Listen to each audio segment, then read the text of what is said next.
Amén, mis hermanos. Entonces, bueno, hemos estado hablando de la comunión, de la palabra, del amor. Ayer estuvimos hablando un poco de la oración y de la adoración. Hoy vamos a hablar que una de las cosas que Lucas nos narra de la iglesia de Jerusalén es que cuando Lucas pasaba decía, como dice ahí el verso 43, estas personas tenían temor de Dios. Dice ahí, y sobrevino temor a toda persona. Y muchas maravillas y señales eran hechas por los apóstoles. Estos cristianos, cuando se les veía de afuera, decían, oiga, estos cristianos aman la palabra. Y se aman los unos a los otros. Y perseveran en la oración. Y les encanta reunirse para adorar a Dios. Pero además de esas cosas que hemos visto, también se decía de estos cristianos que tenían temor de Dios. Además, como vamos a leer ahora, también se dice de ellos que eran generosos. Entonces vamos a considerar qué es el temor que caracterizaba a la iglesia de Jerusalén, su importancia y cómo cavaron este pozo.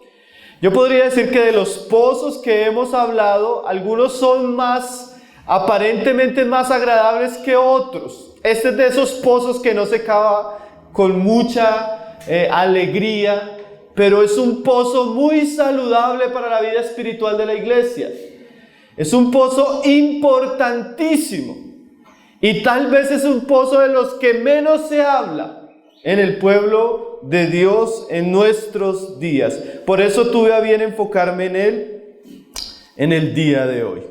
Entonces dice que tenían temor. Esa palabra en el griego es phobos, que se refiere como a esa sensación de miedo sagrado, esa reverencia ante la presencia de Dios, esa actitud reverente que debería tener el pueblo de Dios. Estos cristianos en Jerusalén entendían que la muerte, la resurrección de Cristo había traído un nuevo tiempo. Y ese tiempo se caracterizaba porque ahora su Señor, que había sido crucificado, fue resucitado, exaltado, ahora había enviado el Espíritu Santo y ahora Dios estaba haciendo una obra maravillosa. Esa obra maravillosa producía alegría en estos cristianos, pero a la vez tenían una sensación de que Dios, el Dios Santo, estaba haciendo algo entre ellos. Entonces había ese sentimiento en todos de reverencia. Una iglesia llena del Espíritu Santo, como veíamos ayer, es una iglesia que ora, que canta alegremente, pero a la vez es una iglesia que tiene temor de Dios. Estas cosas no son contradictorias, sino son parte de la misma vida cristiana. Yo puedo tener mucha alegría, yo puedo tener mucho gozo, yo puedo alabar a Dios y a la misma vez debería tener un sentimiento de reverencia hacia Él. Un sentimiento de solemnidad, un sentimiento de majestad cuando yo me acerco a Él. Una iglesia que ama a Dios, persevera en su palabra, persevera en la oración, es una iglesia que no juega con las cosas santas. Es una iglesia que tiene reverencia. Es una iglesia que no profana lo sagrado. Es una iglesia que honra a Dios en todos los aspectos de su vida. Entonces estos cristianos en Jerusalén eran cristianos muy espirituales y tenían esa sensación de que Dios estaba entre ellos, que Dios estaba obrando entre ellos y había un temor sagrado. La Biblia nos dice por todas partes que el principio de la sabiduría es el temor a Jehová. Ahora ese temor sagrado viene del conocimiento de Dios. Si nosotros hiciéramos un paso rápido por el Antiguo Testamento, podríamos decir que, por ejemplo, ese temor sagrado es la sensación que tuvo Adán y Eva después de pecar y después de haber sido expulsados del Edén. Ellos fueron conscientes que Dios era santo, que Dios juzgaba el pecado. Ellos seguramente sus corazones quedaron impregnados con una sensación de reverencia que antes ellos no tenían.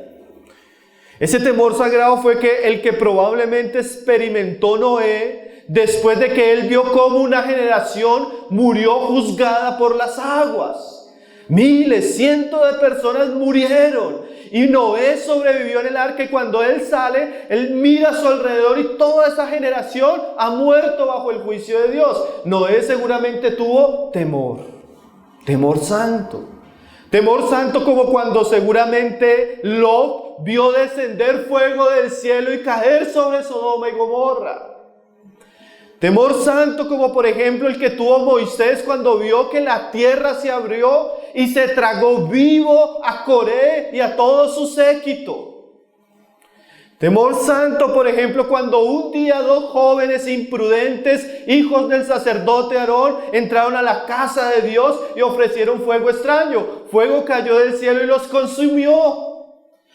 Temor santo cuando los apóstoles les vieron a su amado Señor en la cruz y Dios poniendo sobre él todos nuestros pecados y la tierra se oscureció. Ese tipo de temor santo que han tenido todos los hombres de Dios en el pasado, era ese temor que tenía la iglesia de Jerusalén. Un temor muy, muy importante. Un temor que debería ser parte de nuestra vida cristiana. Un pozo que a veces está tapado. ¿Tapado por qué? Porque vivimos en un mundo de tanto pecado, de tanta inmoralidad, de tanta irreverencia y rebelión contra Dios que se nos hace común la maldad. Un pozo tapado por la superficialidad. Los cristianos piensan que la iglesia es un club social donde van a entretenerse el domingo. Los pastores piensan que la palabra de Dios es para contar chistes. Los cristianos vienen de cualquier manera, oran de cualquier manera, cantan de cualquier manera, viven de cualquier manera. La superficialidad está matando la vida espiritual de la iglesia.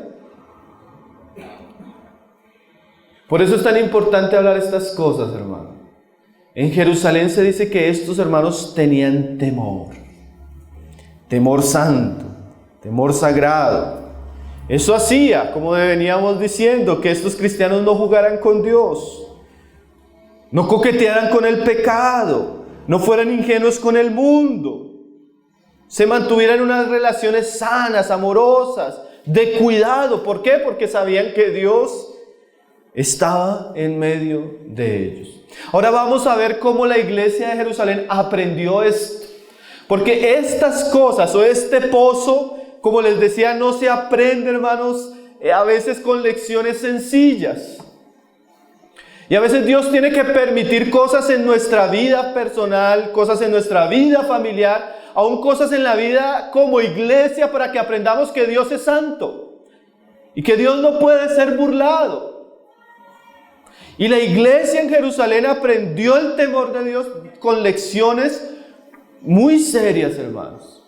Este pozo no se excava a veces de manera superficial. Este pozo se excava a veces con experiencias dolorosas. Vamos a ver Hechos 5.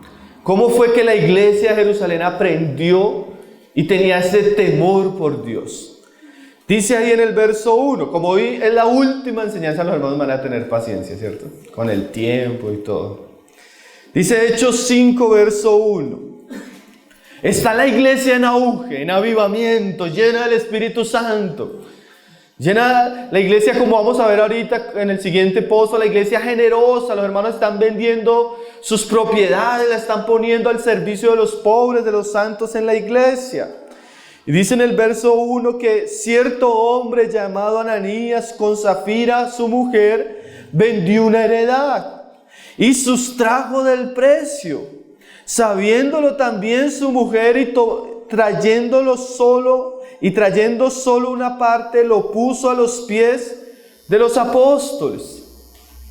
Entonces estamos en ese ambiente de auge, de avivamiento, donde personas como Bernabé han vendido su herencia, las han puesto a los pies del Señor, y aparece Ananías y Zafira. Y ellos toman la decisión de vender su heredad, una heredad. Pero cuando van a traer a los pies de los apóstoles, ellos aparentan traer todo. Pero dice ahí el pasaje que habían sustraído del precio. Tanto lo sabía el hombre como la mujer. O sea, de alguna manera esta pareja, este matrimonio, se había unido para mentir en cuanto a algo que iban a ofrecer a Dios.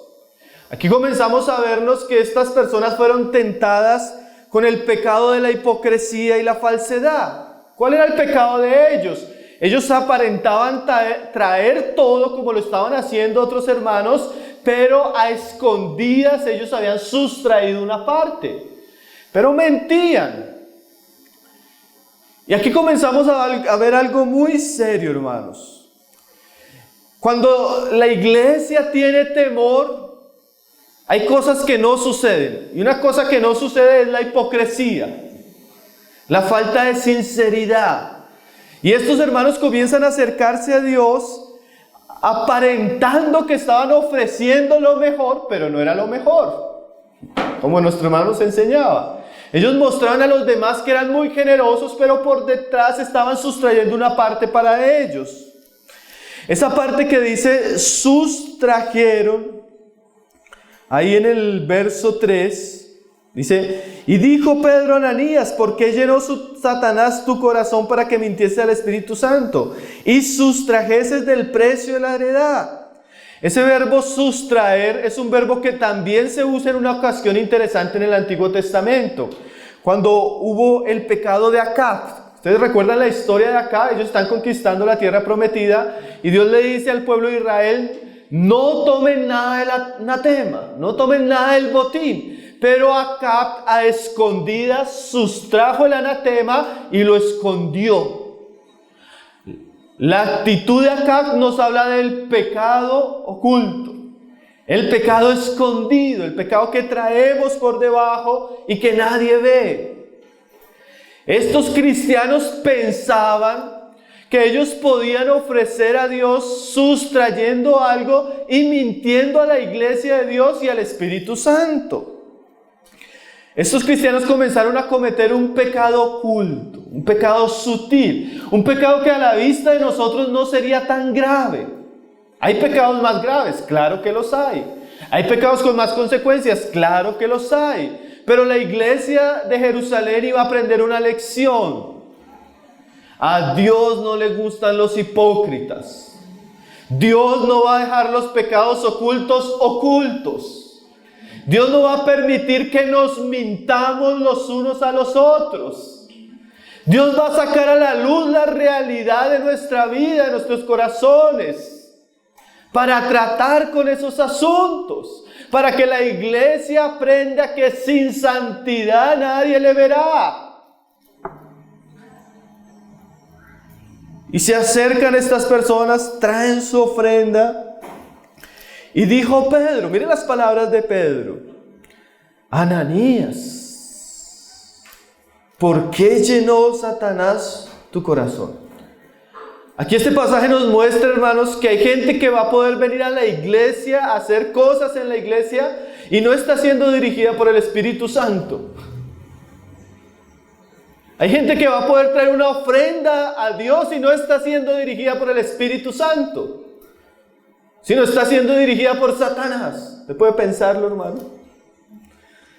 Yo no sé qué vio Pedro, hermano. Pedro tenía un discernimiento. Aquí podemos especular. Yo me imagino que están llegando los hermanos todos contentos con sus ofrendas y Pedro mira a Ananías y comienza a sentir por dentro algo raro. Este Ananías se trae algo raro. Esta ofrenda está como rara.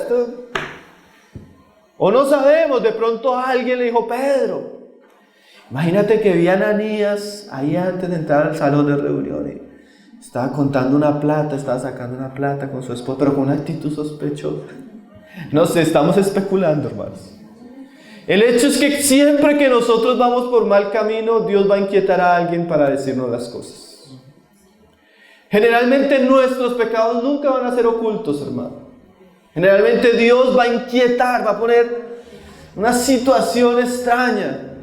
La gente va a sentirse incómoda con nosotros. La gente va a sentir: pues este hermano o esta hermana o este muchacho está como raro, este hombre está como muy callado, o esta mujer está como muy retraída, o este no está viniendo, algo está. Y el Espíritu comienza a inquietar. Porque hermanos, una de las mentiras que nos dice el diablo es que nuestros pecados van a quedar ocultos. Siempre salen a la luz, hermano. Siempre salen a la luz. Y el Espíritu Santo comienza a inquietar a Pedro y Pedro confronta a Ananías con unas palabras muy serias, hermano. ¿Por qué llenó tu corazón Satanás?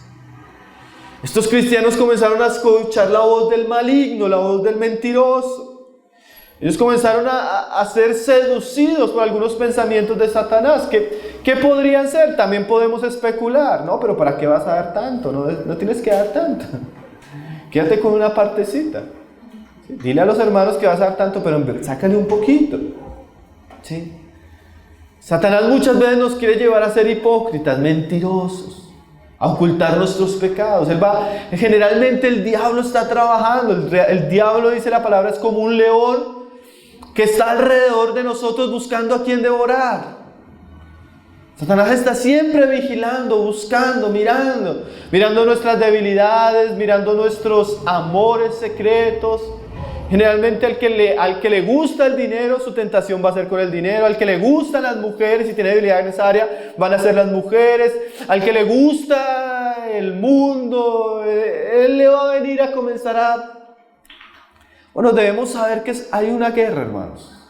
Una guerra por nuestras mentes, una guerra por nuestros corazones, donde Satanás va a comenzar a mentirnos y a seducirnos con sus palabras. Por ejemplo, yo pienso ¿qué estaría sucediendo en su mente después de lo que hemos estado hablando? No, necesitamos estudiar la palabra, cavar el pozo de la palabra y seguramente ya el diablo le está hablando a usted. No, usted no tiene tiempo. Usted nunca lo ha hecho, ¿para qué lo va a seguir haciendo? No es tan importante leer. ¿Sí me hago entender? ¿Usted no ha sentido esa batalla, esos pensamientos? No, pero ¿para qué amar si uno ama y las personas lo defraudan? No, pero ¿para qué amar si me miró mal? No, comienza Satanás a hablar, a mentir, a susurrar. Bueno, estos cristianos, esta pareja de cristianos se dejaron seducir por una serie de pensamientos que los llevó a pecar contra Dios. Y dice ahí, para que mintieses al Espíritu Santo. Generalmente nosotros podríamos pensar que ellos estaban mintiendo a la iglesia, que ellos estaban mintiendo a los hermanos que estaban recogiendo las ofrendas. Pero Pedro nos dice que ellos no estaban mintiendo a los hombres, sino a Dios. Hermano, ¿por qué no vino a la reunión? Y el hermano se lanza una mentira. Hermano, usted no le está mintiendo a los hombres, le está mintiendo a Dios. Usted no está engañando a los hombres, se está engañando a usted mismo primeramente y está engañando a Dios. Es tremendo, hermano. Uno se encuentra con tanta mentira a veces en medio del pueblo de Dios. Hermano, dígame la verdad. ¿Está viendo pornografía? No, hermano, no. A la semana, hermano, mire, le tomé una foto para que no le diga que no, la esposa. Hermano, sí, hermano, pero hermano, ¿cómo me mentiste si ya te había preguntado? Hay mucha mentira, hermano, pero usted tiene que saber una cosa: Dios no deja las mentiras ocultas. Dios va a sacar a la luz. Porque Dios es santo y quiere que en su iglesia haya un pozo que diga temor, santidad, reverencia. Y hay muchos que mienten, pero no se dan cuenta que Dios todo lo sabe, Dios todo lo ve. Tremendo. Yo vivo en un tercer piso y así al frente de un parque, los chicos llegan a drogarse. Entonces el chico va a preparar la droga y hace lo siguiente: mira para todos lados a ver quién lo está viendo, pero nunca mira para arriba. Y yo estoy ahí mirando qué está haciendo el muchacho. Pero hermano, cuando usted mira a ver si no lo está viendo su esposa, si no lo está viendo su hermano, si no lo está viendo los que están en la iglesia, mire para arriba, porque Dios sí lo está viendo y Dios no puede ser burlado. Mire para arriba, que Dios aborda. Si hay alguien que Dios detesta, hermano, es al hipócrita.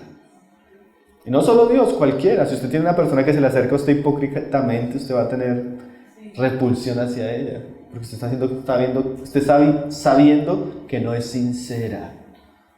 Pero en el mundo religioso hay muchos hipócritas, muchos mentirosos, muchos Ananías y Zafira, que están, pero su corazón no está.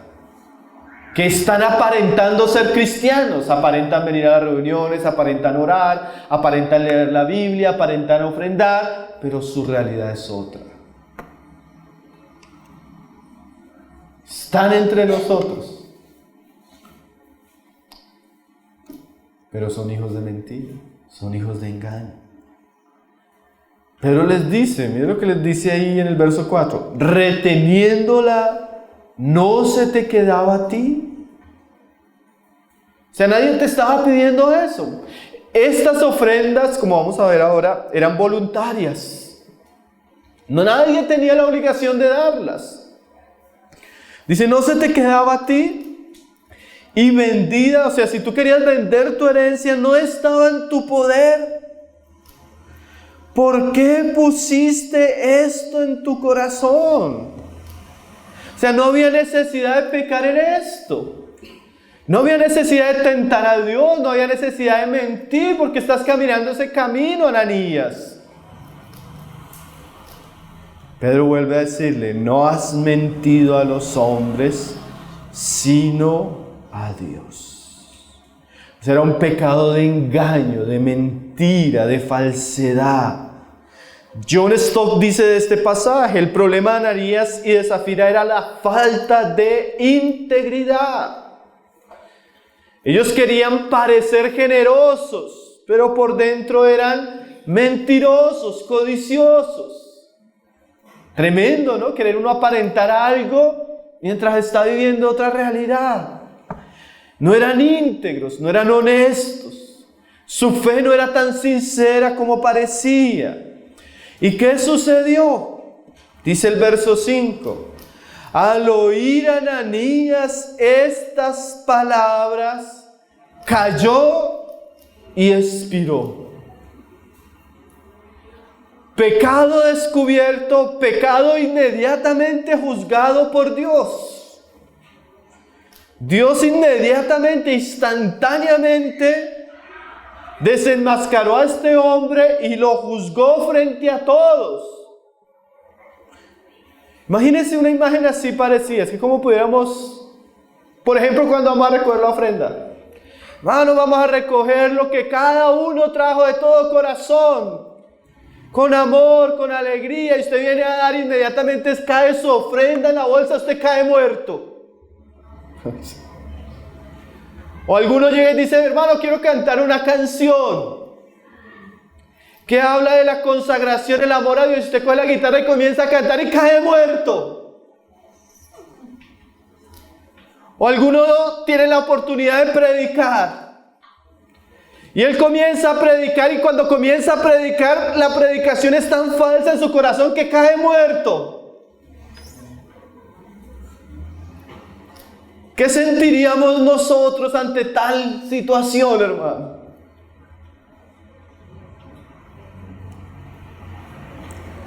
Bueno, hermano, aquí vamos a ver cómo se cava el pozo del temor. Muchas veces el pozo del temor se cava con la pala del juicio de Dios. Tremendo que estos versículos estén en nuestra Biblia, hermanos. ¿Usted se haya sentado algún día a considerar la importancia de esto? Una iglesia realmente, para que ande de una manera agradable a Dios, tiene que tener temor. Y cuando no hay temor en nuestros corazones, fácilmente pecamos contra Dios y atraemos el juicio de Dios hacia nuestra vida. Porque dice la Escritura, y no piense que Dios hace eso porque Dios aborrece a su pueblo. La explicación del autor a Hebreos es que al pueblo que Dios ama, disciplina.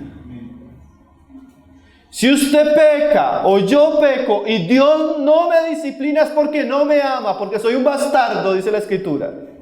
Porque soy un impío, un incrédulo, una persona que no soy hijo para Él. Pero si yo peco, usted peca y usted es hijo, usted va a sentir la mano amorosa de su Padre corrigiéndolo. Aquí comienza a acabarse el pozo de la santidad. ¿Cómo? Con el juicio de Dios. ¿Por qué? ¿Por qué Dios permitió esto, hermano? En un momento de auge y de avivamiento, era muy posible que la hipocresía como una levadura entrara a la iglesia y leudara a la iglesia. Entonces Dios, para evitar que el pecado prospere en medio de su pueblo, disciplina a su pueblo. Para que su pueblo aprenda que Dios es 3 veces santo. Y mire lo que sucedió. Comenzó a surgir agua. Un pozo. Dice ahí. Y vino un gran temor sobre todos los que lo oyeron. O sea, los hermanos comenzaron a contarse, hermanos, ¿sí supo lo que le pasó a la familia de los hermanos? ¿Qué le pasó? Murieron. ¿Cómo? Dios mío, ¿por qué? Imagínense que trajeron una ofrenda, sustrajeron de la ofrenda, y cuando Pedro los confrontó, inmediatamente Dios los mató. ¡Ah! De ver, sí, hermano. Ahí mismo murieron. Comenzó a existir el pozo del temor en la iglesia de Jesús. ¿Hubo qué? Temor. Sobrevino. Antes no estaba tan claro esa realidad. Pero cuando hubo este juicio, la gente dijo: Señor, tú eres santo. Señor, tú eres temible. Señor, tú eres poderoso. Señor, y yo con estos pecados allá guardados. Señor, yo haciendo esto. Señor. La iglesia comenzó a tener temor. Bueno, y cuán importante que como cristianos tengamos temor. Porque ese temor que decíamos ahora es el que nos evita pecar de cierta manera. Es el que nos evita actuar de cierta manera. Es el que nos evita jugar con el pecado, jugar con la tentación, jugar con el diablo, jugar con el mundo, jugar con la carne, jugar con la mentira.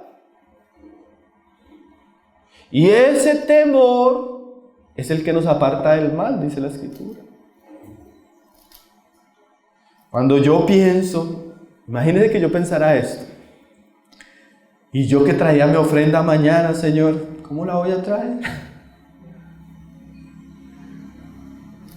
Hermano, cuando uno ve que el pecado trae juicio, uno se detiene con el pecado.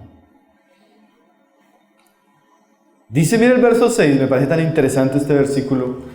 Y levantándose los jóvenes, lo envolvieron y sacándolo lo sepultaron. Qué interesante esta imagen. El hombre cae muerto y los jóvenes ahí viendo. Ellos cogen el cadáver, lo envuelven, se lo echan en los hombros, lo llevan, comienzan a enterrarlo. Y este hermanito murió, hermano mío.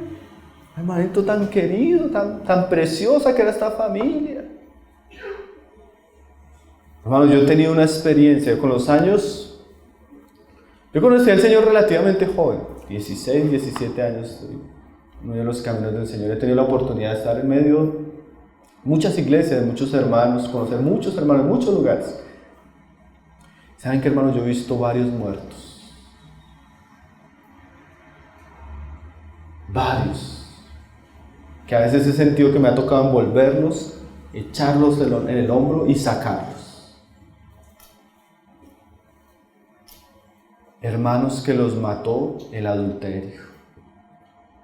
Hermanos que los mató el orgullo.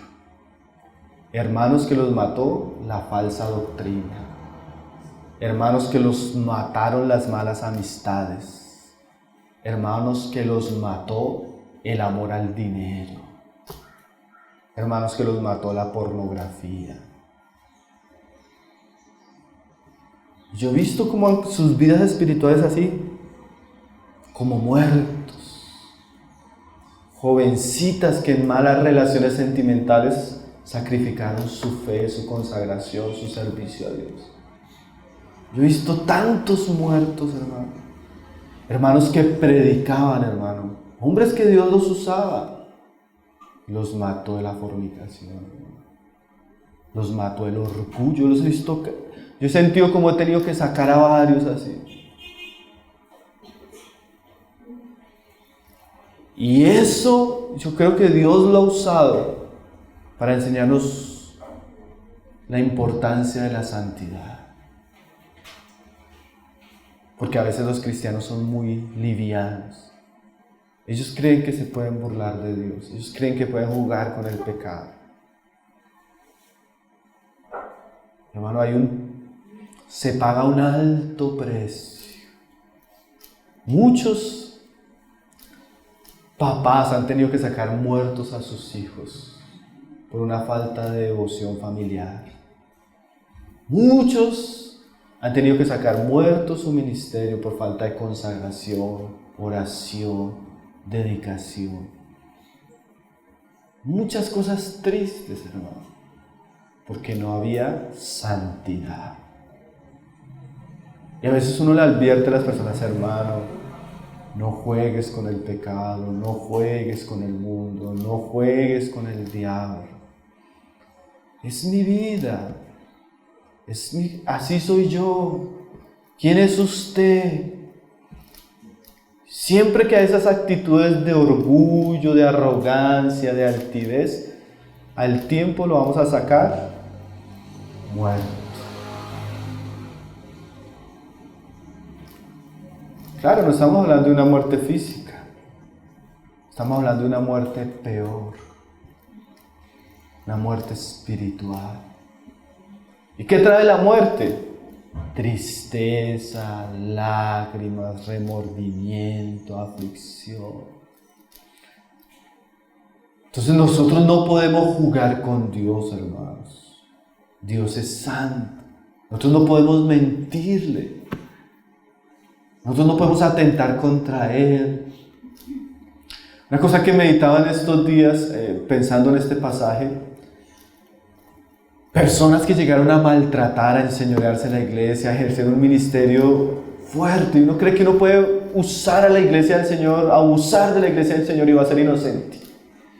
Yo he visto personas como Dios las ha matado en el ministerio, hermano. Personas que eran tan grandes que sacarlas fue difícil, sacarlas de lo pesado que era. Pero ellos pecaron contra Dios, pecaron contra la iglesia. En algún momento Dios juzgó. Entonces, a veces Dios nos va a permitir cargar el muerto, hermanos, para que aprendamos. Yo creo que también los hermanos seguramente tienen experiencia aquí de varios que han tenido que sacar muertos. A veces resucitan. A veces Dios los restaura. Algunos que sobreviven, pero aprendiendo una lección muy seria, ¿no? Tengo muchas familias también que pasaron por unas, hermanos que pasaron y sobrevivieron. Fue herida, pero no de muerte. Lo importante es saber, hermano, que el pecado tiene consecuencias. ¿Y saben cuál es el peor de los pecados? El pecado oculto. El pecado no tratado.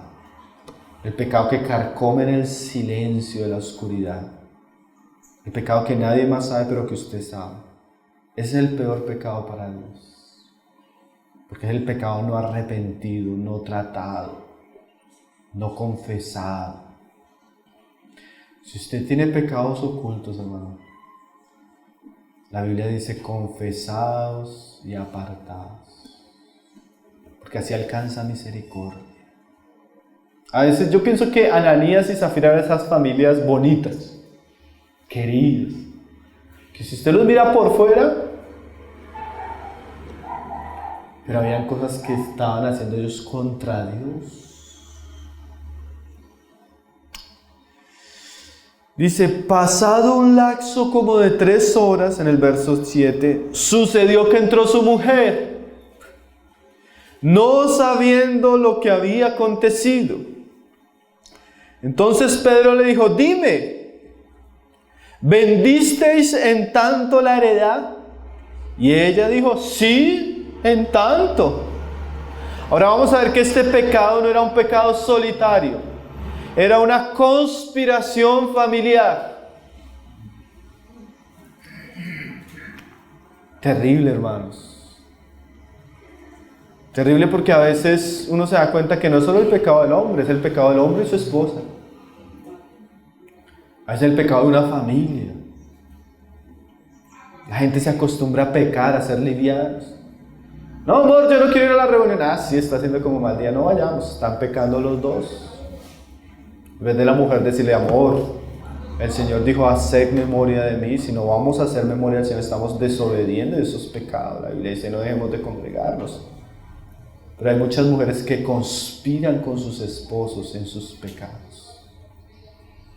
Una cosa es sujeción, mi hermana, y otra cosa es participar de los pecados de su esposo. Eso es conspiración. ¿Sí? La sujeción nunca nos debe llegar a ofender a Dios ni a desobedecer su palabra. Esta mujer cooperó con la mentira de su esposo. A veces no puede ser nuestro esposo, a veces puede ser un amigo, un hijo, el hermano con el que estamos en el ministerio. No, como es el hermano que está en el ministerio, entonces no se le puede decir cuando es orgulloso, no se le puede decir cuando trata mal al hermano. Así sea el hermano que esté más en eminencia, si él está pecando, no deberíamos conspirar con él. ¿Cierto, hermanos? Aquí hubo una conspiración en torno al pecado.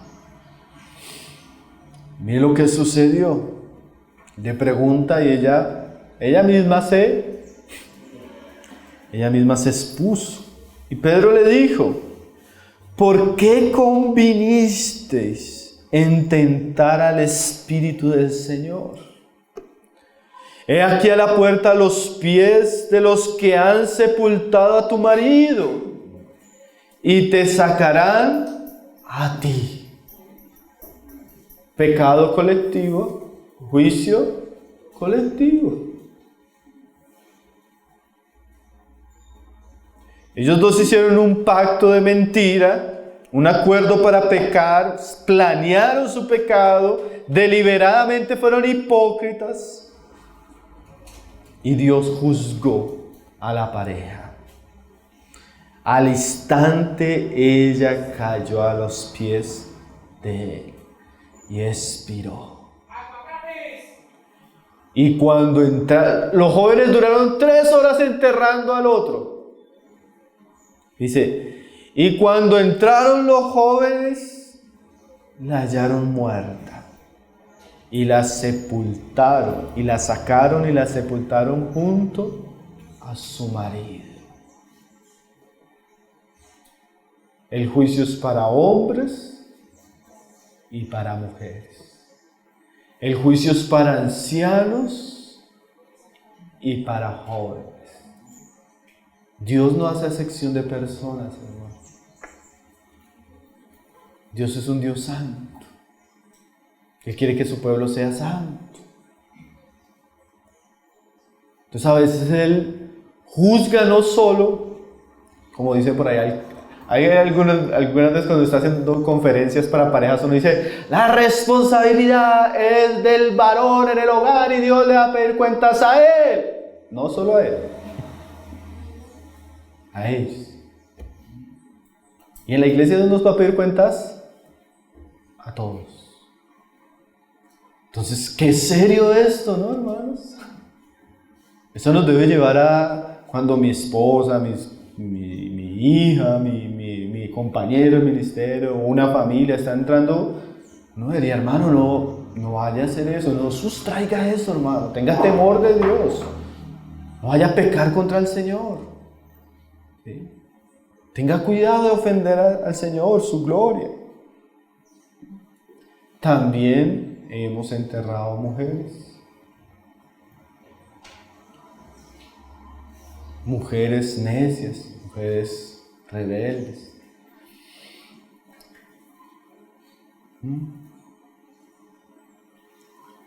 Y dice ahí el verso 11, y vino gran temor sobre toda la iglesia. O sea, la iglesia se llenó, hermano, de esa sensación de, uy, Señor, guárdanos, ¿no? Eso es como cuando usted va manejando. Usted va manejando por carretera y se encuentra un accidente, hermano. Un carro. 5 muertos. Y usted ve el conductor ahí lleno de sangre, destrozado. Y usted que va manejando el carro suyo, usted dice, uy, Señor, guárdanos, Señor, ¿no? Es una sensación horrible, ¿no? Le dan ganas a uno de dejar de manejar, ¿cierto? Señor, guárdanos. Uy. Bueno, espiritualmente uno debería aprender de cosas, hermano. Una de las cosas que para mí es más impresionantes en la iglesia son los asuntos de la disciplina. Porque uno se sienta a escuchar unas cosas, hermano. Y lo primero que pienso antes de tratar el problema, cómo se va a disciplinar la persona, la familia, el sujeto, es: Señor, guárdanos. Quiero terminar mi vida así, Señor, guárdame. Guarda a mi esposa, guarda a mis hijos, guárdanos. Y ese temor, hermano, es tan sano. Porque a veces cuando uno dice, ya no quiero más, y uno se acuerda y dice, no, Señor, guarda. Ni pensar eso. O cuando viene la tentación y uno dice, ay, Señor, yo vi que aquel murió por eso. Que aquel se alejó y perdió sus hijos. Aquel fue descuidado y sacrificó su matrimonio. Aquel no veló y perdió su ministerio, perdió su buen testimonio en la iglesia. Guárdanos, Señor. Ese temor es tan saludable, hermanos, tan sano. ¿Cierto? Porque ese temor nos aparta del mal. Y muchas veces nosotros jugamos con el mal, ¿no? Jugamos. Recuerdo una vez tuve un sueño con una hermana en la que ella se metía en un río, solo para ilustrar, hermanos. No soy de las personas que crean los sueños, pero tuve ese sueño. Y el río era transparente y la hermana cogió una serpiente en el río. Y yo vi cuando la cogió y comenzó a jugar con la serpiente como si fuera un juguete. Y ella jugaba con la serpiente. Hasta que la serpiente llegó y la mordió. No era un juego. El pecado nunca es juego. La tentación nunca es un juego, hermano. Pero a veces usted ve que los cristianos están hasta que después terminó apartándose del Señor. Fue un sueño, creo que el Señor. La mujer comenzó a jugar con el pecado, quedó esclava del pecado. Hoy en día todavía está apartada, estamos orando por ella. Y vino gran temor sobre toda la iglesia. Hermano, ¿usted qué quiere? Que tengamos temor. Una iglesia que teme al Señor es una iglesia diferente, hermano. Una iglesia santa. Una iglesia que se guarda. Dice, y vino gran temor sobre toda la iglesia y sobre todos los que oyeron estas cosas. Hasta yo me imagino Lucas escribiendo esto y decía, uy, Señor, guárdanos aquí en Antioquía que nos pase lo mismo que le pasó allá en Jerusalén a los hermanos. ¿Cierto? Uno debe aprender algo. En estos días una hermana me decía, el necio aprende de sus propios errores. El sabio de los errores del necio. Nosotros no deberíamos experimentar este tipo de cosas para aprender, hermanos. Estas cosas están en la Biblia para advertirnos, para que tengamos temor de Dios. Cómo vivimos, cómo andamos, cómo servimos, cómo nos comportamos, cómo trabajamos, todo. Sed santos, dice el Señor, porque yo soy santo. Conducidos con temor y temblor todo vuestro peregrinaje. Debemos ser personas conscientes de la santidad de Dios en todo tiempo. Y a veces este pozo se cultiva, hermanos, se cava con varios muertos. El Señor nos guarde, ¿no? El Señor nos ayude. Y también, si el Señor nos ha permitido ver estas cosas, aprender de ellas.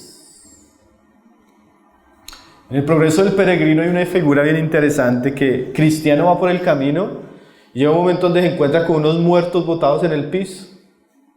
Entonces le pregunta al evangelista, pero ¿por qué no han retirado estos muertos del camino?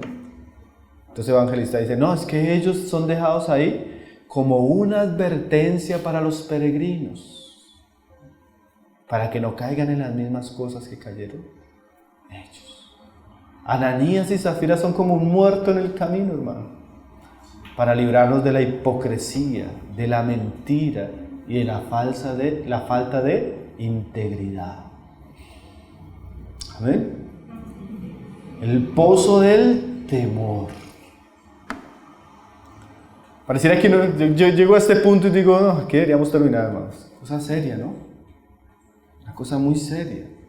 Como el Señor le dijo a Moisés, quita el calzado de tus pies, porque el lugar donde estás pisando es tierra santa. Nosotros deberíamos ver la vida cristiana como un lugar donde debemos andar descalzos. Es tierra santa. Tenemos al Señor Jesucristo, su Espíritu Santo. Nos espera la gloria. Debemos caminar todo nuestro peregrinaje en temor y santidad. Dios no puede ser burlado. Todo lo que el hombre sembrare, eso segará. Vamos a pasar al otro pozo. Este pozo es más un poco diferente. A ver si podemos cambiar un poco la cara. Aunque esto es importante aprenderlo, hermanos. Estas son lecciones que no son agradables, pero son importantes aprenderlas. Y ojalá usted pueda meditar seriamente lo que Dios nos ha estado hablando. Vamos a ir ahí a Hechos 2. No sé si de pronto me regaló un poquito de agua, hermanos. Claro que no, se me olvidó bajar el agua. Hechos 2:44. Ahora el siguiente pozo se llama el pozo de la generosidad. Vamos a pasar a otro aspecto, un aspecto más agradable de la vida cristiana, también importante. Hechos 2:44 dice, ya fueron mis hermanos, ya fueron allá. Muchas gracias. Dice, todos los que habían creído estaban juntos y tenían todas las cosas en común y vendían sus propiedades. Muchas gracias, mi hermano. Vendían sus propiedades y sus bienes y los repartían a todos según la necesidad de cada uno. El último asunto que vamos a considerar, mis hermanos, es la generosidad de la iglesia en Jerusalén. Cuando Lucas pasó por el terreno de la iglesia en Jerusalén, decía, uy, mira, hay un pozo, hay palabra. Hay otro pozo, hay otras oraciones. Hay otro pozo, hay amor. Hay otro pozo, hay temor. Hay otro pozo, hay generosidad. Los santos en Jerusalén eran personas que amaban a sus hermanos de tal manera que ellos estuvieron dispuestos a dar. Muchos de los que tenían herencias y cosas las vendían para suplir la necesidad de sus hermanos. Ahora eso se dio en un contexto muy interesante.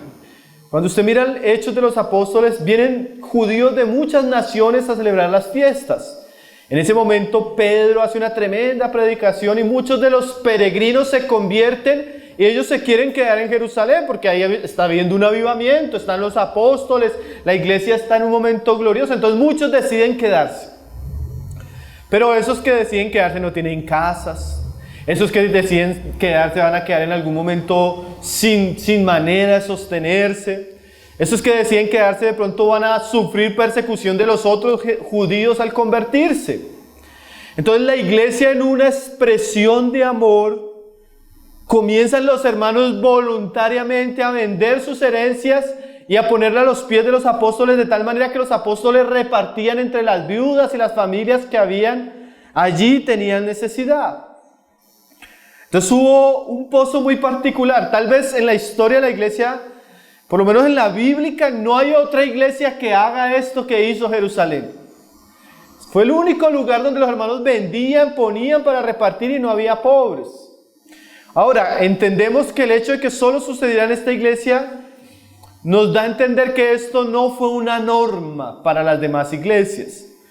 Pero sí podemos ver la importancia de esta realidad o esta virtud espiritual, que es la generosidad en los santos de Jerusalén. Eran personas que no se apegaban a las cosas, sino que si tenían que deshacerse de cosas para ayudar a sus hermanos, no tenían ningún problema. Ahora, hermanos, este asunto es muy discutido. Definitivamente tan discutido y ha generado tanto escándalo en el pueblo cristiano de nuestros días que se llegan a dos extremos. Por un lado está el extremo de la iglesia, que los hermanos no han entrado y ya le están pidiendo el diezmo, las primicias, los pactos, la siembra y eso. El hermano entra y le han esculcado el bolsillo unas 10 veces cuando sale del culto. Y en esos ambientes se habla de prosperidad, pero el único que prospera es el pastor. Un ambiente muy peligroso. Como dice Pedro, hicieron mercadería de la fe. Hay un abuso, hay un engaño, hay una mala doctrina, hay una mala práctica en el cristianismo de nuestros días en estas áreas. Pero el otro extremo, que también existe, es que hay cristianos que llegan a decir, no, es que yo estoy cansado de eso, nosotros aquí no vamos a hablar de dinero, aquí no de... Y se cae en el otro extremo donde los cristianos se vuelven tacaños, avarientos. Todo lo que tienes para ellos, para sus deleites, para sus placeres, y no aprenden o no tienen el pozo de la generosidad. Entonces el diablo tapa, por un lado, a la iglesia de esta virtud cristiana, mostrándonos exageradamente y abusando de este asunto en algunos ambientes. Pero creemos, con el paso de los años, hemos entendido que silenciar algunas porciones de la Biblia nos lleva a tener un pueblo de Dios que es carente de buenas obras. Porque definitivamente la iglesia sí debería tener suficiente generosidad y amor de sus miembros de tal manera que la iglesia pueda ocuparse de buenas obras. ¿Cómo qué buenas obras? La iglesia pueda sostener a los pobres, ayudar a los necesitados, enviar misioneros, cooperar para la obra de la palabra de Dios, la literatura y todo tipo de ministerio que ayude a la propagación del evangelio. Entonces hay unos principios bíblicos que no podemos negar. Y uno de esos que nos encontramos en el pasaje que estuvimos leyendo es la generosidad. Entonces vamos a hablar, así sea poco, para ir terminando de este principio y de cómo cavar este pozo. Amén. Vamos a ir a 1 Corintios 16, donde Pablo le habla a la iglesia a la iglesia de Corintio sobre este asunto. Hay cosas que son espontáneas. Usted a veces se da cuenta que hay hermanos que usted se da cuenta que usted va a entrar a la vida de cristianos o de iglesias o de asambleas y usted va a encontrar que hay iglesias que tienen estos pozos más que otras. A veces hay algunos que decimos, no, sí, yo oro, yo leo la palabra, pues siento que tengo esos pozos. Pero no, eso del amor sí todavía me cuesta. Tengo que cavar en el pozo de la comunión. Hay otro que dice, no, yo tengo temor, reverencia, pero adorar a Dios a mí me parece aburrido. Bueno, tiene que cavar el pozo de la adoración. Entonces ahí en medidas algunos tenemos más, pero todas estas virtudes estaban en estos cristianos. Entonces a veces el cristiano se convierte y desde su conversión es muy generoso. Usted no se ha encontrado con esa persona que se convirtió y es un hermano que siempre le gusta dar, él ama dar, él es de esas personas que se da cuenta quién tiene necesidad y él se preocupa por el que está necesitado y le da, ¿cierto? Hay hermanos que son muy generosos, como Bernabé, que era un hijo de consolación. A él no le importó vender y dar y ser generoso. Yo conozco muchos hermanos que son así. Hay otros que no. Hay otros que toca enseñarles, hay otros que toca exhortarlos porque son avaros, son egoístas, ellos solo piensan en ellos mismos, ¿sí? Ellos no saben lo que... Hay cristianos, hermano, que no tienen ningún temor de ir a comprar un celular de 1,5 millones y no es capaz de dar 200,000 pesos de ofrenda, hermano. Eso Cristianos que, hermanos, se compran una camisa que vale 200,000 pesos, pero eso no lo dan de ofrenda nunca. Y cristianos que no, se le dañó el carro y le tuvo que meter 7 millones y no le duele, pero eso dar una ofrenda, eso... Entonces a veces necesitamos, ¿qué? Enseñar.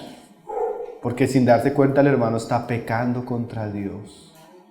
Porque cuando usted no hace las cosas que Dios quiere de usted, está desobedeciendo su voluntad. ¿Y eso qué es? No dar en el blanco. Y no dar en el blanco es pecado. Entonces a veces hay que enseñar estas cosas. Porque sí, hay hermanos que por don van a ser más generosos, como un don del Espíritu Santo. Pero en realidad todos deberíamos ser generosos. Ahora, no vamos a hablar esto porque vamos a recoger una ofrenda. No vamos a recoger ofrenda. Es parte del pasaje. Es parte de aquellas cosas que necesitamos aprender. Amén, así que esté tranquilo. Dice ahí en el capítulo 16, verso 1, dice, en cuanto a la ofrenda para los santos, haced vosotros también de la manera que ordené en las iglesias de Galacia. Pablo acostumbraba a enseñar a las iglesias, y no solo a enseñar, dice Pablo, a ordenar. Hermanos, reúnan así las ofrendas de esta manera para que se usen para esto y para esto. Una iglesia saludable tiene una buena bolsa. Jesús y sus discípulos tenían una bolsa, hermanos. ¿No es así? La tenían. Y la administraba Judas. Tremendo. Pero había una bolsa. Entonces las iglesias tenían una bolsa. Y Pablo ordenaba cómo los hermanos deberían recoger. Dice, de la manera que ordené. Aquí ahora me parece algo muy interesante. Animar, estimular y enseñar a la iglesia a recoger ofrendas de manera ética, bíblica y correcta no debería avergonzarnos. Vergüenza nos debería dar pedir dinero, animar a la iglesia para coger dinero con propósitos ilegítimos. Propósito de enriquecernos, propósito de aprovecharnos.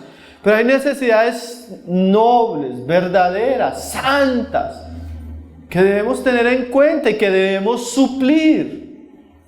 ¿No es así, hermanos? Pablo no tenía pena pasar de hablar de la resurrección de Cristo, capítulo 15, a pasar a hablar en el capítulo 16 de ofrendas.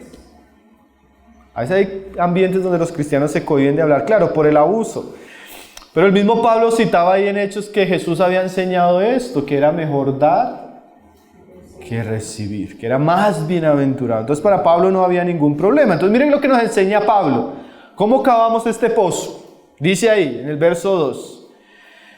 Cada primer día de la semana. Nosotros sabemos que el primer día de la semana llegó a ser muy importante para la iglesia, ¿no? El domingo, el día de la resurrección, el día de la cena del Señor, el día de la reunión más importante en general.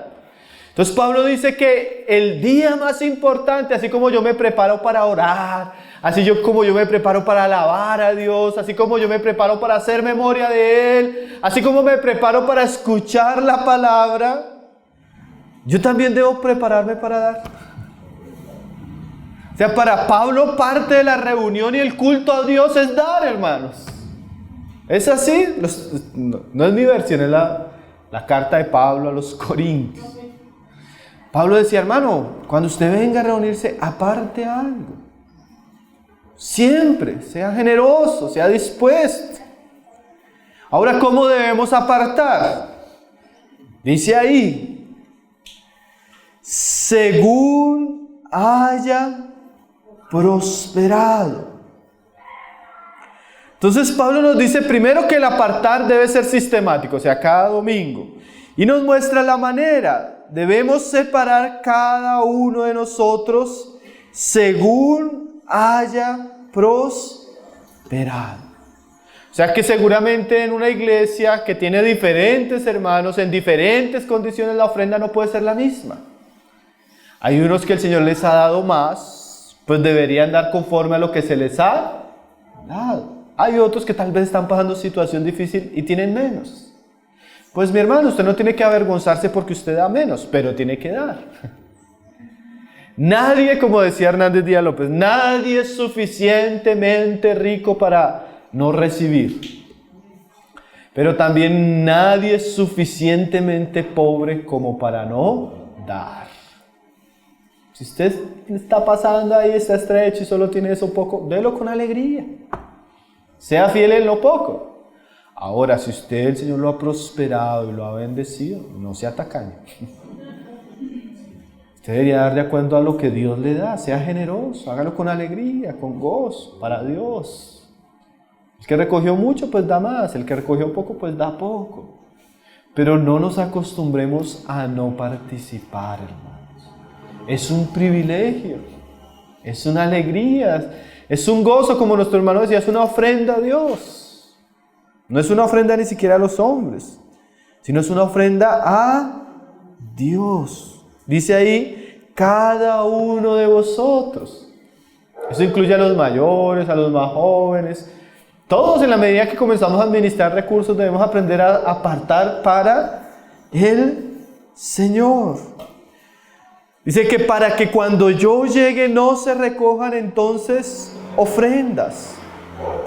Hermano, no debería haber como momentos que nos cojan así como con las manos vacías. No, hermano, una crisis, tal familiar está pasando tal. No, vamos a recoger una ofrenda especial para... No, hermano, si la iglesia va recogiendo regularmente, cuando vienen las necesidades, la iglesia tiene. La iglesia no tiene que recoger ofrendas especiales porque tal cosa, o porque tal cosa, o porque pasó. No, la iglesia en la medida que va recogiendo va teniendo una bolsa. Una bolsa que sustenta las necesidades, que sustenta la obra, que coopera con el evangelio, pero está teniendo una buena bolsa. No deberían haber ofrendas como especiales, sino que generalmente los hermanos están acostumbrados a dar constantemente. Miren lo que dice ahora 2 Corintios 8, verso 1. Entonces el pozo de la generosidad se cava ¿cómo? Con regularidad, cada primer día de la semana, según lo que el Señor nos está prosperando. Él nos va dando y podemos dar, podemos ser generosos, cooperamos con su obra, ayudamos a los necesitados. ¿Sí? Me pareció muy precioso el testimonio que el hermano contó en las recolección de ofrendas, hermano. Es muy precioso ver una iglesia que ayuda a los hermanos que están en necesidad. Es muy precioso ver una iglesia que se interesa por los hermanos que están pasando aflicción. Es importante, ¿no? Yo me acuerdo una vez, hace algunos años, pues cuando vino toda esa crisis de Venezuela, llegaron varios hermanos a vivir entre nosotros, allá a Bogotá. Nosotros escribimos un pequeño correo para varias asambleas con las que tenemos comunión. Hermanos, vienen unos hermanos, vienen sin nada, los ayudamos a venir, pero estamos adecuando un lugar, estamos adecuando una cama, hicimos una lista, mi esposa hizo una lista de qué cosas se necesitaban y las mandamos entre las iglesias a ver quiénes eran los que más cooperaban con el asunto. ¿Saben qué, hermanos? Los hermanos que más cooperaron fueron los de las iglesias más pobres. Camas, colchones, cobijas, estufa, nevera, fuego amoblamos un apartamento completo. Y los hermanos que uno pensaba, no, estos hermanos sí se van a fajar porque Dios los ha bendecido, tienen negocios, son empresarios, tienen buenos recursos, son estrato A. Un silencio, hermano, lamentable. Lamentable, ¿no, hermanos? A veces los que tienen más pozo de generosidad son los más humildes. ¿Sí? A nosotros nos pasa eso, nosotros vivimos en un sector bien sencillo, los hermanos son muy humildes entre nosotros. Y hay una de las familias que son más humildes. No les voy a dar detalles porque de pronto escuchan después el mensaje. Pero son bien humildes, hermano. Y hay hermanos entre nosotros también que el Señor los ha prosperado mucho. Y esos hermanos que el Señor los ha prosperado, hermano, son personas que nunca invitan a nadie a su casa. Nunca ofrecen un almuerzo para la iglesia. Nada, esos son pelados esos codos. Y hay unos hermanos que son pobres, hermano. Pero eso se acaba la reunión. Hermanos, en mi casa hay almuerzo, los que quieran ir vayan. Eso llegan 40 a la casa de los hermanos. Hemos tenido almuerzos allá de 60 hermanos. Y esos hermanos, con toda su humildad, porque viven bien allá arriba en la casita, hermano, ustedes tienen una humildad, pero son tan generosos, hermano. Entonces la generosidad no se trata de cuánto tenemos, sino se trata de cómo está nuestro corazón. ¿Cómo está nuestro corazón? Porque a veces los que tienen más son los que dan menos, para vergüenza. Como dice Santiago, sus riquezas están podridas. En cambio hay riquezas que son para gloria de Dios, ¿no? Las que se ponen al servicio de Dios y de su pueblo. Entonces mira el ejemplo que se da en este pasaje. 2 Corintios 8:1. ¿Tienen hambre, mi hermano? Ya vamos a ir terminando. Dice, asimismo, hermanos, os sabemos saber el pozo de la gracia de Dios que se le ha concedido a las iglesias de Macedonia. Mire que las iglesias de Macedonia tienen un pozo, hermano, de aguas vivas de generosidad. Dice que en grande prueba de tribulación, la abundancia de su gozo y su profunda pobreza abundaron en riquezas de generosidad. O sea, estos cristianos de Macedonia estaban en una prueba tremenda, eran cristianos pobres, pero a pesar de eso, la abundancia de su gozo los llevó a ser generosos. Y es que el gozo del Señor, el amor del Señor nos lleva a ser generosos. A veces uno dice, uy, estaba tan lleno del Señor y tan gozoso que no me medí, di hasta lo de la casa y Señor, ayúdame porque es completo. Estuve muy gozoso, me cogieron muy gozosos. Terminó uno dando de más y Señor, bueno, pero el gozo del Señor hace eso, ¿usted no? ¿A usted no le ha pasado? Y usted ve algo y usted está tan lleno del Señor que usted dice, no, eso... Y después, no, y que el mercado, amor, perdóname porque es completo. Cuando las personas están llenas del Señor, llenas de gozo, son generosas, hermano. Eso es algo cristiano. Eso es algo del Espíritu, es algo que el Señor produce. Eso no es natural. Porque lo natural es que a nosotros nos gusta tener el bolsillo bien, la billetera bien, la cuenta bancaria bien. Eso es lo natural del hombre. Cuando el Señor nos enseña a dar, eso es algo precioso. Dice Pablo, pues doy testimonio de que con agrado han dado conforme a sus fuerzas. O sea, Pablo entendía la situación de los hermanos de Macedonia y él vio que ellos dieron conforme a sus fuerzas. Pero dice Pablo, y aún más allá de sus fuerzas. Qué cosas, ¿no? A veces Dios quiere que vayamos más allá. En todos los medios que hemos hablado de gracia, hermano, ojalá usted pueda ir más allá. No, es que el hermano decía que orar 3 veces al día. Ojalá usted pueda orar 4 veces, hermano. Y pueda ir un poco más allá. No, el hermano decía que leerse la Biblia en 1 año. No, ojalá usted pueda ir más allá y se la lea 2 veces. No, el hermano decía llamar 1 vez a la semana a un hermano para visitar. Ojalá usted pueda visitar 2. Ojalá usted pueda ir más allá de sus fuerzas, hermano. Y en estos asuntos, ojalá el Señor también nos ayude a crecer, ¿no? Y mire cómo creció esta iglesia, dice, pidiéndonos con muchos ruegos que les concediésemos el privilegio de participar en este servicio para los santos. O sea, mire que a estos cristianos no había que obligárseles, no había que manipulárseles, porque hay muchas iglesias donde, hermano, dé tanto que Dios le va a dar el 100%. O sea, tiene que manipulársele a la persona que Dios le va a dar mucho más para que dé. Estos cristianos no, estos cristianos rogaban que se les concediese participar de este privilegio. Imagínense lo contrario, se le decían, Pablo, llevamos meses insistiéndote para poderte dar las ofrendas para los santos pobres. Pablo, sí, hermano, Pablo, por favor, Pablo, que nos dejes cooperar, Pablo. Imagínense la iglesia, hermano. Nosotros una vez tuvimos una experiencia así, unos hermanos, comenzó a pasar una situación en la iglesia con el salón y no sabíamos qué hacer, entonces los hermanos se acercaban, hermano, queremos cooperar, ténganos en cuenta cuando vayan a tomar una decisión, hermano, por favor, y nosotros sí. Entró pandemia y nada, no pudimos solucionar. Después los hermanos, que recuerde que queremos cooperar, hermano. ¿Se veía la insistencia de esos hermanos en querer colaborar? Qué precioso, ¿no, hermanos?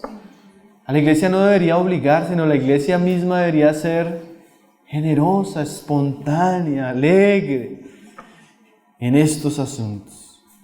Dice ahí, y no como lo esperábamos. O sea, ellos esperaban que ellos ayudaran de cierta manera, pero dice ahí, sino que asimismo se dieron primeramente al Señor. Porque esto es un asunto con el Señor, ¿no? Es más, tanto que el Señor, hace poco compartió un mensaje del Sermón del Monte de cómo Jesús enseñó a dar limosnas. Y si usted puede, búsquelo en internet, hermano. Jesús y la limosna. Y una de las cosas que el Señor enseña es que nadie debe saber de lo que damos. Ni siquiera nuestra mano derecha debe saber lo que hace nuestra mano izquierda. Porque nosotros tenemos la costumbre de que damos y eso queda guardado acá y yo sé cuánto le di a tanto y di cuánto tanto y di tanto y si cuando tengo la oportunidad le cuento a todo el mundo cuánto di. Y el Señor trata ese espíritu, ¿no? Pero Pablo esperaba que los hermanos dieran de una manera, pero ellos se dieron primeramente ¿a quién? Al Señor. Estos días estamos trabajando unos programas con unos hermanos y uno de los jóvenes que nos ayuda en la parte técnica nos decía, hermano, me voy a contar una experiencia. El Señor me cambió de trabajo y me está bendiciendo, pero es una cosa, hermano, qué bendición. El Señor me ha ayudado tanto. Es un joven recién casado, está pagando la casa, está pagando. Bueno, entonces él dice, el Señor me ha ayudado. Pero entonces cuando recibí mi primer sueldo le dije, Señor, tú me has dado esto, yo te pido que tú lo bendigas, yo te pido que me ayudes a administrarlo y muéstrame las necesidades con las que tú quieres que yo coopere. Un joven, pero jovencito, el hermano, usted lo ve, es un muchachito. Hermano, y me dice, hermano, y yo voy llegando a la reunión y yo siento como el Señor me habla, fulano de tal está pasando tanto, dale tanto. Pero es una cosa así que él dice, semanalmente tengo unas experiencias, hermano, que el Señor me muestra, es que me muestra. Y vos le digo, hermano, mira que el Señor me mostró darte esto, recíbelo en amor, y el hermano lo abre y comienza a llorar. Hermano, era exactamente por lo que estaba orando al Señor para pagar tal cosa. No sé, me dice, hermano, y eso es semanalmente una cantidad de testimonios. ¿Qué cosas? Cuando uno se da para el Señor usa eso. Hay hermanos que tal vez gran parte de su servicio para Dios va a ser un aspecto económico. Conozco hermanos que ellos pues por su trabajo, por sus negocios, por sus muchas ocupaciones no dan para predicar, no tienen dones para enseñar, ni cantar, son personas muy ocupadas. Y uno de ellos me decía, hermano, pues yo entendí que una de las cosas que Dios me dio este negocio, no para enriquecerme, sino para servir a los hermanos. Qué precioso, ¿no? Ese fue el don que Dios le dio. Dios le dio la sabiduría. Son personas que hacen negocios donde usted no los ve. Dios les prospera sus negocios y Dios les prospera. ¿Para qué? Para que sean generosos, para que sean llenos de buenas obras. Y si la persona se da primeramente al Señor, el Señor le va a mostrar dónde usar sus recursos, de qué manera. Y luego a nosotros por la voluntad de Dios. De manera, y ahí vamos terminando, mis hermanos, que exhortamos a Tito para que tal como comenzó antes, asimismo acabe también entre vosotros esta obra de gracia. Porque los corintios ya habían comenzado a desear, pero ya tenían que terminar en el sentido de recoger lo que se iba a destinar para los santos pobres de las iglesias en Judea. Dice en el 7, por tanto, como en todo abundáis, en fe, en palabra, en ciencia y en toda solicitud, y en vuestro amor para con nosotros, abundad también en esta gracia. O sea, Pablo le está diciendo, hermano, así como ustedes abundan en la palabra, abundan en el amor, abundan en las oraciones, también abunden en esta gracia. Entonces, hermanos, otra obra que hizo a la iglesia muy diferente, hermano, fue la generosidad. ¿Saben qué se dice de los cristianos? Y lo decían los romanos. Decía, con los cristianos no se puede. Yo voy a parafrasear a algunos historiadores. Esos cristianos, entre más los perseguimos, más fieles son. Y lo peor es que son personas tan amorosas y tan generosas que todo el mundo los respeta. Esos cristianos adoptan los huérfanos.